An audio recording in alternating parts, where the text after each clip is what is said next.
Hello বন্ধুরা, কিভাবে বিকাশ থেকে সেন্ড মানি করবেন আজ আমি দেখিয়ে দিব। প্রথমে আপনার বিকাশ অ্যাপে গিয়ে আপনার পিন দিয়ে পরবর্তী অপশনে ক্লিক করবেন, তারপর সেন্ড মানি অপশনে ক্লিক করবেন।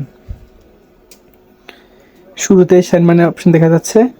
সেন্ড মানি অপশনে ক্লিক করার পর এখানে আপনি যে নাম্বারে সেন্ড মানি করবেন সেই নাম্বারটা বসিয়ে দিবেন। নাম্বারটা দেওয়ার পর এখানে অবশ্যই পার্সোনাল বিকাশ নাম্বার দিতে হবে।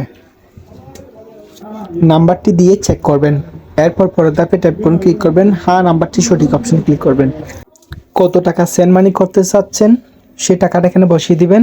অনেকেই 3,000 টাকা সেন্ড মানি করতে 30,000 টাকা সেন্ড মানি করে ফেলে, তাই একটু দেখবেন। এরপর এগিয়ে যান অপশনে ক্লিক করার পর আপনার বিকাশ পিন দিবেন।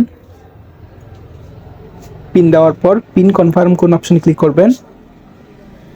তারপর এখানে সেন্ড মানি করতে ট্যাপ করুন, ট্যাপ করে ধরে রাখবেন, হয়ে যাবে আপনার সেন্ড মানি সফল হয়েছে। লাইক, কমেন্ট এবং সাবস্ক্রাইব করে পাশে থাকুন।